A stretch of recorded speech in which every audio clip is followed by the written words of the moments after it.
Hello friends, this is Shouvik Roy. Now this time, I just thought that maybe I will come up with something different. How many of you have come across this word called theft? It's a very common word and all of we are aware of it. When we are young, we have heard of stories from our grandfather, grandmother, our parents about dacoits. We have heard of stories of robbery, bank robbery, movies on bank robbery, the Italian Job, the cartel. There's so many kinds of movies that are made. But did we ever think that are these things all the same or they're different things? This is what we, the law people, the legal eagles, look into. We should know the difference between them. Now let me tell you, when it comes to theft, so what is theft? Theft is taking away of a movable property from someone's possession without that person's consent. So I'm sitting here with my bare act, with my notebook. Somebody comes and takes it away. That person did not take my consent and it's a movable property. So it's a case of theft. Even if it is for a temporary period of time, then also it's theft if my consent is not taken. Now, then there is something called extortion. Now when it comes to extortion, let me tell you, there is this fear of threat that is given to the victim. Now because of that fear of threat, the victim is coerced, the victim is forced or compelled to actually hand over whatever documents or valuable security or property that he has or she has. Now both for theft and extortion, remember, the punishment can move up to 3 years and or fine or both. Now comes the point of robbery.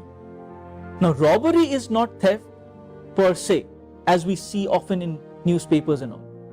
Robbery can either be theft or robbery can be extortion, both. So say for instance, if someone is put at gunpoint and said that, give me your watch, it is called robbery. Why? Because it is in a higher form. The threat is in a higher form, the greater degree of threat. The imminent peril is more. Because for robbery, what is important is fear of death, hurt, or wrongful restraint. And similarly, when it comes to the case of theft leading to robbery, again the same thing. If you're hypnotized suddenly, and then somebody takes away your watch or a necklace or something, that is again imminent peril. So therefore, robbery is basically either theft or extortion with this imminent fear of death, hurt, wrongful restraint with a greater gravity. And the punishment suddenly jumps up, and it jumps up to, my friend, let me tell you, up to 10 years. Then the question arises, finally, then what is dacoity? If this is what robbery is, and robbery is either theft or extortion, then what is dacoity? Dacoity is nothing. That is again another link.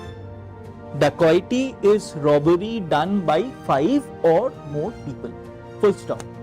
So when 5 or more people engage in the commission of robbery, it will be termed as dacoity. And dacoity, the punishment can be life imprisonment, and with dacoity coupled with murder, the punishment can be capital punishment, that is death sentence, my friend. Now you see, theft and extortion has lesser sentences in terms of punishment. Robbery is higher. Dacoity is the highest form of punishment when it comes to offenses relating to property. So therefore, my friends, please know and be aware that often we see certain reports, but we as law people, we should know the difference between the three. What is theft? What is extortion? Then robbery. Robbery is either theft or extortion, and dacoity is robbery committed by 5 or more people. I hope it's clear. If there is any problem, you can always ask us and we will definitely be happy to answer you people. Thank you so much.